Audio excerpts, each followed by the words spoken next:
നമസ്കാരം. ചെയ്യാനുള്ളതെല്ലാം ചെയ്തു വയ്ക്കും, എന്നിട്ട് ഒന്നും അറിയാത്തതുപോലെ നടക്കുന്ന ചില മാന്യന്മാരുണ്ട്. അതുപോലെ ഒരു മാന്യനാണ് താനെന്ന് സ്വയം ചമയുന്ന ആളാണ് അമേരിക്കൻ പ്രസിഡന്റ് ഡൊണാൾഡ് ട്രംപ്.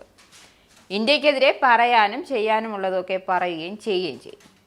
എന്നിട്ട് ഞാനൊന്നും അറിഞ്ഞില്ല എന്ന ഭാവത്തിലും. എന്തായാലും ഇപ്പോൾ മോദിയെ അമേരിക്കയിലേക്ക് ക്ഷണിച്ചിരിക്കുകയാണ്. എന്നാൽ ഇപ്പോൾ തൻ്റെ ക്ഷണം സ്വീകരിക്കുന്നില്ല എന്ന നിലപാടിലെത്തി നിൽക്കുകയാണ് മോദി.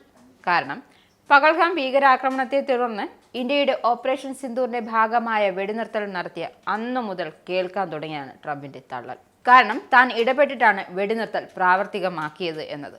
കഴിഞ്ഞ ദിവസം നടന്ന ടെലിഫോൺ സംഭാഷണത്തിലും ഓപ്പറേഷൻ സിന്ദൂറിനെ കുറിച്ച് പറഞ്ഞ മോദി വെടിനിർത്തൽ ആരുടെയും മധ്യസ്ഥത സ്വീകരിച്ചിട്ടില്ലെന്നും ഇനി സ്വീകരിക്കുകയില്ല എന്നും ട്രംപിനെ അറിയിച്ചു. തീവ്രവാദത്തോട് സന്ധിയില്ലെന്നും പാകിസ്ഥാൻ അഭ്യർത്ഥിച്ചതോടെയാണ് സംഘർഷം അവസാനിപ്പിക്കാൻ ഇന്ത്യ തീരുമാനിച്ചതെന്നും മോദി ട്രംപിനോട് പറഞ്ഞു. ഏപ്രിൽ 22 പഹൽഗാം ആക്രമണത്തിനു പിന്നാലെയും ഇരു നേതാക്കളും സംസാരിച്ചിരുന്നു. ഭീകരതയ്ക്കെതിരായ പോരാട്ടത്തിൽ ഇന്ത്യക്ക് എല്ലാവിധ പിന്തുണയും ട്രംപ് അന്ന് നൽകിയിരുന്നു. അതിനുശേഷം ആദ്യമായാണ് ഇരു നേതാക്കളും തമ്മിൽ സംസാരിക്കുന്നത്.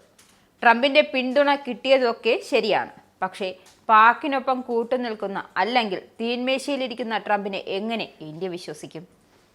US സന്ദർശിക്കാനുള്ള പ്രസിഡന്റ് ഡൊണാൾഡ് ട്രംപിന്റെ ക്ഷണം നിരസിച്ച പ്രധാനമന്ത്രി നരേന്ദ്രമോദി G7 രാജ്യങ്ങളുടെ ഉച്ചകോടിക്കായി കാനഡയിലെത്തിയ മോദിയോടാണ് അവിടുത്തെ സന്ദർശനത്തിന് ശേഷം US വരാൻ ട്രംപ് ക്ഷണിച്ചത്. ഇരു നേതാക്കളും 35 മിനിറ്റ് നേരം ടെലിഫോണിലൂടെ സംസാരിച്ചിരുന്നു. ഈ ഫോൺ കോളിലായിരുന്നു US സന്ദർശിക്കാൻ ട്രംപ് മോദിയെ ക്ഷണിച്ചതും. ഇക്കാര്യം വിദേശകാര്യ സെക്രട്ടറി വിക്രം സിംഗ് വ്യക്തമാക്കി. എന്നാൽ ക്ഷണം നിരസിച്ച മോദി ക്രൊയേഷ്യയിലേക്ക് തിരിച്ചു. കാനഡയിൽ നിന്നും ക്രൊയേഷ്യയിലേക്കുള്ള യാത്ര മോദി നേരത്തെ തീരുമാനിച്ചതായിരുന്നു. ഇതേ തുടർന്നാണ് ട്രംപിന്റെ ക്ഷണം നിരസിച്ചതെന്നാണ് അമേരിക്ക പറയുന്നത്. സമീപഭാവിയിൽ തന്നെ കൂടിക്കാഴ്ച നടത്താമെന്ന് ഇരു നേതാക്കളും സമ്മതിച്ചു. അതിടെ കോഡ് രാജ്യങ്ങളുടെ അടുത്ത യോഗത്തിൽ പങ്കെടുക്കാനായി മോദി ട്രംപിനെ ഇന്ത്യയിലേക്ക് ക്ഷണിച്ചിട്ടുണ്ട്. ക്ഷണം സ്വീകരിച്ച ട്രംപ് ഇന്ത്യയിലെത്താൻ ആവേശത്തോടെ കാത്തിരിക്കുകയാണെന്നും മിശ്രി കൂട്ടിച്ചേർത്തു.